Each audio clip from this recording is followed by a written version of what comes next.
राधे राधे। आज श्री कृष्ण जन्माष्टमी है।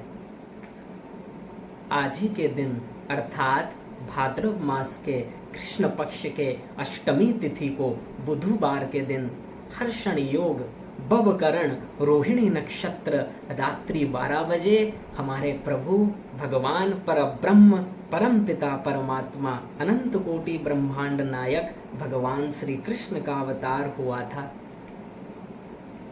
तो आज उनका क्या है, जन्मोत्सव है, हैप्पी बर्थडे है। किनका? हमारे सर्वस्व का, और हमारे ही नहीं आप सभी के सर्वस्व का। दुर्भाग्यवश इतना है कि हम उनको सर्वस्व नहीं मानते हैं, वो मानते हैं। भगवान का और हमारा अनेक प्रकार का संबंध है, जैसे आप लोगों को बताया गया था। वो हमारे माता हैं, पिता हैं, भाई, बंधु, सखा, प्रियतम, सब कुछ हैं। प्रमाण भी दिया गया है आप लोगों को, वेद मंत्रों के द्वारा, भागवत के द्वारा बहुत बार बताया गया है। और भगवान सभी रिश्ता निभाते हैं। यदि नहीं निभाते ना, आज हम जीवित नहीं होते। आज जो भी हमको इस संसार में मिला है, जो भी मिला है, नहीं मिला होता। आज हम बोल पा रहे हैं, आज हम चल पा रहे हैं, श्वास चल रहा है, श्वास चल रहा है, भगवान का नाम ले पा रहे हैं। ये सब भगवान की कृपा है। हम लोग विचार नहीं करते हैं। क्यों? क्योंकि ये सब हमको सुलभ हो गया है। और ये स्वभाव ही है मनुष्यों का कि जो चीज हमको सुलभ हो जाती है, सुलभ अर्थात मतलब बिना किसी प्रयास के तुमको मिल गया है, तब व्यक्ति क्या करता है, उसके महत्व को नहीं समझता, और वही उसकी सबसे बड़ी भूल हो जाती है। हमेशा भगवान की कृपा को रियलाइज करो। आज भगवान देखिए, द्वापर में एंड में जब भगवान आए थे, भगवान श्री कृष्ण, ये तो बस निमित्त था भाई, कंस का उद्धार करने, शिशुपाल दंतवक्र का उद्धार करने, पृथ्वी का भार हरण करने के लिए, पृथ्वी का भार उतारने के लिए भगवान आए थे। ये तो बस एक निमित्त मात्र है। वास्तव में भगवान का अवतार सो केवल भगतन हित लागी, अपने भक्तों के लिए आते हैं, अपने भक्तों को सुख देने के लिए आते हैं कि कैसे मैं अपने भक्तों से प्रेम करूं, अपने भक्तों को ज्यादा से ज्यादा सुख दूं। अरे थोड़ा विचार करो, जो कहते हो कि असुरों को मारने के लिए भगवान आते हैं, भगवान का एक गुण है, एक शक्ति है, सत्य संकल्प, अर्थात जो सोचा हो गया। तो यदि कंस का वध करना है, शिशुपाल दंतवक्र का उद्धार करना है, तो भगवान तो सोच ही लेंगे बस, क्योंकि भगवान तो सत्य संकल्प हैं, बस सोच लेंगे, हो गया। तो ऐसा तो भगवान कर सकते थे, ये तो कोई बड़ी बात नहीं है। इसलिए ये बिल्कुल भी अवतार का कारण नहीं है बहुत मतलब थर्ड क्लास का पॉइंट है। ये सबसे उच्च पॉइंट यही है कि भगवान अपने भक्तों के लिए ही आते हैं। देखिए, यदि भगवान नहीं आते, आज हम भागवत कथा श्रवण कर रहे हैं, भगवान की मधुर मधुर लीलाओं का वर्णन है दसम स्कंद में। ऐसी ऐसी लीला भगवान की जिसे सुनकर यदि हम वास्तव में ध्यान देकर सुनेंगे तो भगवान से प्रेम बढ़ जाएगा। इतना रस भरा है दसम स्कंद में। सबसे देखिए अच्छा स्कंद भागवत का, यूं तो सभी अच्छा है, सभी श्रेष्ठ है, लेकिन भगवान से प्रेम करवा देने वाला यदि कोई स्कंद है, दसम स्कंद है, जिसमें भगवान की लीलाओं का, छोटे छोटे बाल लीलाओं का वर्णन है, जिसमें भगवान के माधुर्य रास पंचाध्याय का वर्णन है। मतलब रस ही रस बरसा है दसम स्कंद के पूर्वार्ध में। उत्तरार्ध में तो देखिए ऐश्वर्य प्रकट हो जाता है, पूर्वार्ध में रस ही रस बरसा है। तो भगवान हमारे लिए अवतार लेते हैं कि यदि भगवान अवतार नहीं लेते, आज हमको ये सब नहीं मिलता। हम और आप जो सुन रहे हैं भागवत कथा, भगवान की लीलाओं का चिंतन करते हैं, रूप ध्यान करते हैं, ये कैसे करते, कौन बताता? तो भगवान इसीलिए ही आते हैं कि आगे जो भक्त होंगे, जो लोग होंगे, जो संसार में अत्यंत आसक्त होंगे, जिसका परिणाम भयंकर होगा, उनको दुख मिलेगा, तो भगवान से दुख देखा नहीं जाता है हमारा। कैसे देखा जाएगा भाई? जब संसार में ही तुम्हारी माँ, तुम्हारे पिता एक शिशु के दुख को नहीं देख सकते, तब वो तो परम पिता है, परमात्मा है, वो हमारे दुख को कैसे देख सकते हैं? इसलिए हमारे ऊपर कृपा करके हमारे ही कल्याण के लिए भगवान इस धराधाम में आते हैं और ऐसी ऐसी लीला करते हैं ताकि हम सुने और हमारा प्यार भगवान से बढ़ जाए। भगवान हमारे लिए इतना सोचते हैं और हम लोग एक बार भी भगवान को धन्यवाद नहीं करते। एक बार भी नहीं, हृदय से कोई नहीं करता है। कोई बिरले ही करते होंगे हृदय से, एक्टिंग से नहीं। एक्टिंग तो बहुत लोग करते हैं भाई। मतलब जो घोर संसारी आसक्त पुरुष है उसके मुख से भी दिन रात राम राम श्याम श्याम निकल रहा है। अभ्यास हो जाता है भाई, रटता है, गुरु ने मंत्र दिया है वो रट रहा है, इसलिए अभ्यास हो जाता है। जो चीज को तुम बार बार रटोगे, बार बार नाम लोगे, वो मुख से निकलेगा ही। लेकिन प्रेम होना चाहिए भगवान से, प्रेम। संसार में देखो, तुम बहुत मान लो प्यासे हो, तुमको कोई पानी ग्लास दे देता है तो तुम उसको रिटर्न में थैंक यू। तुम्हारे पास एक सोने का चेन नहीं है, किसी ने तुमको सोने का चेन दे दिया, तुम गदगद हो जाते हो, थैंक यू बोलते हो, उसके प्रति अत्यंत प्रेम प्रकट हो जाता है। क्यों? क्योंकि उसने तुमको, तुम जिस वस्तु को चाहते थे उसको उसने दे दिया। लेकिन तुम ये नहीं समझ पाए कि चेन पहनने के लिए भी तुमको एक शरीर चाहिए। और मान लो चेन किसी ने दे दिया लेकिन तुम जीवित ही नहीं हो, तब उस चेन का लाभ क्या है? तो जो हमको जीवन दे रहा है, जिसने हमको ये शरीर दिया है, और तुम्हारा ही कुछ अच्छा कर्म फल होगा, कर्म किया होगा कि वो तुमको आज तुमको चैन दे रहा है, तो ये कर्म तुमने जो भी किया था इसका फल भी भगवान दे रहे हैं। पहले तो नोट करते हैं फिर तुमको देते हैं। इतना अपनापन है भगवान का कि आज तक एक बार भी भगवान का धन्यवाद किया नहीं किया। इसे कृतज्ञता कहते हैं, इसे कृतज्ञनी कहते हैं। अर्थात कोई हमारे लिए इतना उपकार कर रहा है लेकिन हमको कोई परवाह नहीं है। सोचो जरा, विचार करो अकेले में कि कितना बड़ा अपराध हम और आप कर रहे हैं। इसीलिए करते हैं क्योंकि एक तो भगवान को मानते नहीं हो, दूसरा तुम संसार में जिसके पास धन है तुम उसके अनुसार चलते हो। तुम सोचते हो ये हमारे साथ है तो हम सब कुछ विजय प्राप्त कर लेंगे। लोगों की धारणा यह है कि एक धनवान पुरुष यदि हमारे साथ है तो बस हो गया, हमें और किसी की जरूरत नहीं है। अब जो ऐसा सोचे, जिसकी धारणा ऐसी है, उसके लिए क्या किया जाए बताइए? वो तो जब स्वयं समझेगा तभी उसका भला हो सकता है, अन्यथा इस गलत फहमी में रहते रहो। ये तो वो जब स्वयं समझेगा, जब उसको ठोकर मिलेगा। ठोकर खाने के बाद भी लोग नहीं समझते हैं, बहुत मतलब इसमें भी कमी है। लोग दिन रात ठोकर तो मिलता ही है, दिन रात। अरे दिन रात जिस व्यक्ति से तुम प्रेम करते हो, दिन रात उसके साथ झगड़ा होता है, फिर वो पुचकार देता है, मीठी मीठी बात बोलता है, तुमको घुमाने ले जाता है, या फिर तुमको जो वस्तु प्रिय है यदि तुमको दिला दिया, तुम फिर उसके साथ उसके गुण गाते रहते हो। मतलब वैराग्य नहीं होता है। मतलब कहने का तात्पर्य यह है कि हमारे जो सर्वस्व हैं, जिन्होंने हमको जीवन दिया है, जीवन से देखिए इम्पोर्टेंट और कुछ भी नहीं हो सकता। क्योंकि जब जीवित ही नहीं रहोगे तुम्हारे पास धन का क्या लाभ? तुम मान लो 1000 अरब के मालिक हो, इस विश्व के नंबर 1 रिचेस्ट पर्सन हो, लेकिन शरीर शुद्ध, लेकिन शरीर ठीक नहीं है।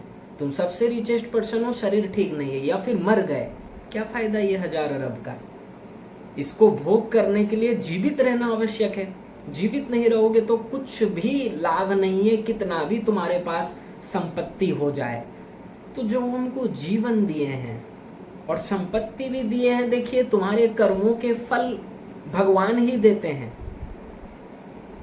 मतलब सब कुछ भगवान कृपा करते जा रहे हैं, लेकिन हम और आप ऐसे कृतज्ञ हैं कि भगवान को धन्यवाद नहीं करते। इसलिए आप सभी से निवेदन है,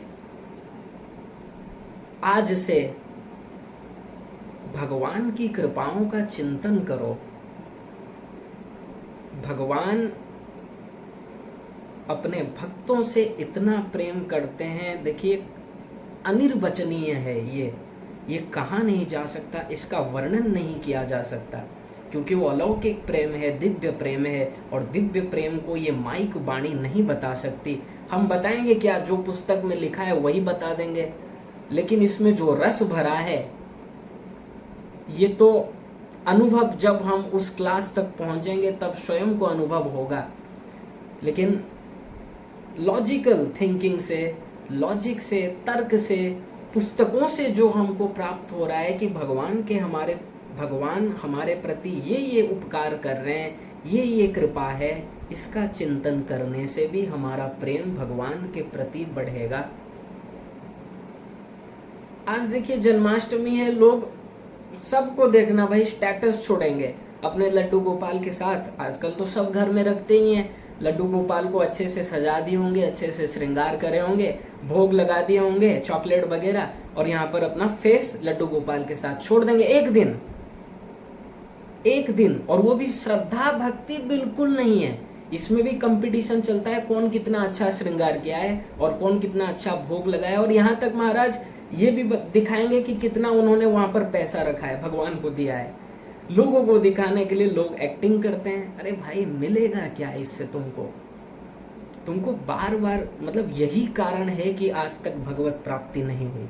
भगवान को सबसे बुरा लगता है पाखंड, ये जो कपट करते हो, अर्थात भीतर से प्रेम बिल्कुल नहीं है, बाहर से दिखा रहे हो कि हम भगवान के परम प्रेमी हैं। और एक दिन महाराज जन्माष्टमी के बाद और कोई नहीं भेजता है, सब भूल गए। क्या है ये सब? क्यों अपने आप को धोखा दे रहे हो? क्यों अपने आप का ही नुकसान कर रहे हो तुम लोग? क्या मिलेगा इससे? लोग तुमको ग्रेट मान लेंगे, लोग तुमको भक्त मान लेंगे, लोग मान लेंगे ये परम भक्त है। इससे तुमको मिलेगा क्या? लोग मान लेने से क्या तुम हो गए? अरे भाई भक्ति हम लोग इसलिए करते हैं भीतर का शांति मिले, आनंद मिले। भगवान से प्रेम करने से ही हमको वास्तव में आनंद मिलेगा, प्रेम करने से। और प्रेम करना शरीर का वर्क नहीं है, मन का वर्क है।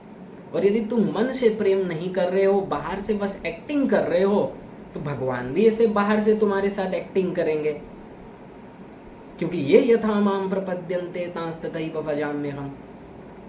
इससे तुमको मिलेगा क्या? और इसके लिए यदि तुम कर रहे हो कि संसार में लोग हमको ग्रेट मान ले, इससे बड़ी मूर्खता कुछ हो नहीं सकती। क्योंकि जो जीव अपना कल्याण के बारे में न सोचकर ये सोचे कि मेरा नाम हो, लोग मुझे अच्छा समझें, यही सबसे बड़ा निंदनीय, सबसे बड़ा रोग है लोगों का, कि लोग हमारे बारे में अच्छा सोचें। जबकि वास्तविक रियलिटी ये है कि कोई किसी के बारे में भी अच्छा एक सेकंड के लिए नहीं सोच सकता। यदि सोच रहा है अपने स्वार्थ के लिए सोच रहा है, तुम्हारे लिए नहीं सोच रहा। पीठ पीछे सब तुमको गाली ही देंगे, तुम कितने भी बड़े भक्त हो जाओ, कुछ भी हो जाओ। इस संसार में कोई किसी को सम्मान दे नहीं सकता, कोई किसी को बड़ा नहीं समझता। बहुत बिरले ही होंगे जो किसी को अपने से बड़ा समझें, क्योंकि यदि हम सभी को अपने से बड़ा समझते ना, आज तक भगवत प्राप्ति हो चुकी होती, इसमें कोई संशय नहीं है। भगवत प्राप्ति नहीं होने का कारण ही तो यही है कि हम अपने को बड़ा समझते हैं और अपने आगे सभी को छोटा समझते हैं। यही कारण है कि आज तक भगवत प्राप्ति नहीं हुआ। केवल यही एकमात्र कारण, अहंकार, अपने शरीर का अहंकार, अपने ज्ञान का अहंकार, धन का अहंकार, परिवार का अहंकार, जो कि भगवान को बिल्कुल भी प्रिय नहीं है। इसलिए एक्टिंग देखो मत करो। भगवान से यदि प्रेम नहीं है, इन कृपाओं का चिंतन करो। प्रेम कैसे होगा? अनंत जन्म तो हम इस संसार में ही बर्बाद किए हैं, संसारी विषय भोगों में ही मन को लगाए हैं। तो ये मन एकदम गंदा है, तो शुद्ध वस्तु में लगेगा कैसे? नहीं लगेगा, लगाना पड़ेगा। लगाओगे कैसे? इसीलिए कहा जा रहा है कि बार बार तत्व ज्ञान को सुनो, इन कृपाओं का चिंतन करो। ये तो कर सकते हो। कि भगवान की हमारे ऊपर इतनी कृपा है। जब जब इस संसार में भक्त पुकारता है भगवान को, भगवान प्रति क्षण उसके रक्षा के लिए तैयार हैं और प्रकट हो जाते हैं, बिल्कुल भी देर नहीं करते। और इतने नीचे भगवान खिसक जाते हैं, मान लो मतलब कहने के लिए तो भक्त भगवान का सर्वेंट है, लेकिन वास्तव में जब भगवत प्राप्ति कर लेता है ना जीव, भगवान भक्त के सर्वेंट हो जाते हैं। मतलब बहुत नीचे, पूरा सेवक की तरह उस भक्त की सेवा करते हैं भगवान। अरे देख लो, जब सुदामा जी पढ़ने के लिए जा रहे थे, उनके पैर में कांटा चुभ गया, तो भगवान निकालने का जब प्रयत्न कर रहे थे, कांटा नहीं निकला तो अपने दांतों से निकाल रहे हैं। बताओ, एक संसार में एग्जाम्पल दे दो जो अपने दांत से तुम्हारे चरण से कांटा निकाले, तुम्हारा कोई मित्र जिसे तुम मित्र समझते हो। धिक्कार है ऐसे लोगों को जो संसार में संसारी लोगों को संसार में अपना हितैषी माने, संसारियों को भगवान को भूलकर। इन्हें कहा जाता है व्यभिचार, दुष्ट पुरुष, दुष्ट लोग हैं ऐसे लोग। अन्न खाओगे तुम भगवान का, भगवान के द्वारा तुम जीवित हो, और गुण गाओगे संसारियों का। धिक्कार है ऐसे लोगों को जो भगवान को अपना नहीं मानकर संसारियों को अपना मानते हैं। इनसे बड़ा व्यभिचार और दुष्ट कोई भी नहीं है। रट लो इस बात को। क्यों? क्योंकि तुम्हारे सब कुछ करने वाले हैं भगवान। तुमको जो जो आज प्राप्त हो रहा है भगवान की कृपा से हो रहा है, लेकिन तुम उधर धन्यवाद नहीं करके, उसकी कृपा को नहीं मान के इन संसारी तुच्छ लोगों का गुणगान करते हो, जो तुम्हारे मुंह में थूक भी नहीं गिरेंगे। जिन संसारियों के फैन होकर तुम घूम रहे हो, वो तुम्हारे बारे में जानता भी नहीं, और मान लो जानता भी हो, तुमको क्या दे देगा वो? कोई पूछने वाला नहीं है, तुम्हारे शक्ल को भी नहीं देखेगा। और भगवान जो अनंत कोटि ब्रह्मांड के नायक हैं, क्या नहीं मिल सकता जब तुम भगवान की भक्ति करोगे? लेकिन नहीं, लोग मानने वाले नहीं हैं, नहीं समझने वाले हैं, क्योंकि समझेगा भी वही जिसके थोड़े अच्छे संस्कार होंगे। अनंत जन्मों में इतना पाप ये जीव कर चुका है कि उसका मन इतना गंदा हो चुका है कि वो ये सब सुनकर भी समझना नहीं चाहता। अब इससे बड़ा आश्चर्य क्या होगा? उन लोगों पर भगवान कृपा करें, अच्छे संस्कार आएं, तो वो भी आगे बढ़ेंगे भगवान की भक्ति में। तो आप सभी भक्त जो वास्तव में भगवान से प्यार करते हो, जैसे संसार में देखो अपने स्त्री, पति, बेटे का हैप्पी बर्थडे में 5 करोड़, 10 करोड़, 20 करोड़ खर्च कर देते हो, और जब बात भगवान की आती है, खर्च तो करते हैं लोग पर संसार को दिखाने के लिए, और इतना भी नहीं करते हैं। अपने बेटे के लिए लाएंगे 5000 का ड्रेस, और जब बात आ जाएगी भगवान की, वहाँ पर जाएंगे दुकान में, भैया लड्डू गोपाल का ड्रेस दिखाना, वो दिखाएगा 120 130 का, भैया और सस्ता दिखाओ, 80 90 का दिखाए, भैया और सस्ता दिखाओ, 40 50 का दिखाओ। ऐसा कहते हैं लोग, और कहते हैं हम भगवान के प्रेमी हैं। किसे धोखा दे रहे हो? किसे धोखा दे रहे हो? कुछ भी तुम्हारा ये सब काम आने वाला नहीं है, क्योंकि भगवान को तो सब मालूम है। तुम मनुष्यों को धोखा दे सकते हो, एक दूसरे को धोखा दे सकते हो, 40 रुपए का कपड़ा लाकर कह सकते हो ये 150 का है, लेकिन भगवान तो अंतरात्मदृक हैं, अंतर आत्मा में स्थित हैं। वो तुम्हारे प्रत्येक आइडियाज को जानते हैं, प्रत्येक कर्म को जानते हैं, उनसे कुछ भी छिपा नहीं है। इसलिए बुद्धिमानी यही है, जो फैक्ट है वही भगवान के आगे कहो, भगवान स्वीकार कर लेंगे, एक्टिंग मत करो। और आज धूमधाम से भगवान का उत्सव मनाइए, क्योंकि भगवान से प्यार होना ही चाहिए, भगवान से ही होना चाहिए, क्योंकि तुम्हारा, आपका, हमारा भगवान के सिवाय कोई है ही नहीं। पता नहीं आप लोग इस बात को कब मानोगे, और जब तक नहीं मानोगे दुख मिलेगा। रट लो, सुख नहीं मिलने वाला। कौन सी बात? भगवान को ही अपना मानो, क्योंकि तुम्हारा संबंध केवल भगवान से और किसी से हो नहीं सकता। क्यों? क्योंकि तुम चेतन हो। और बृहदारण्य को उपनिषद में कहा गया, दूसरे अध्याय के पहले ब्राह्मण का विश्वामंत्र, कि यथाग्नेः क्षुद्रा विस्फुलिंगा व्युच्चरन्ति, जैसे एक बहुत बड़े अग्निकुंड से चिंगारियां उठती रहती हैं, ऐसे ही ब्रह्म के हम सभी अंश हैं, जितने भी जीव हैं सब ब्रह्म के अंश हैं। इसलिए केवल भगवान को ही अपना मानो और धूमधाम से, हृदय से, आनंद से भगवान का जन्मोत्सव मनाओ और लाड लड़ाओ, उनसे ही प्रेम करो। एक बार जय जयकारा लगा लीजिए, बोले कृष्ण कन्हैया लाल की जय। राधे राधे।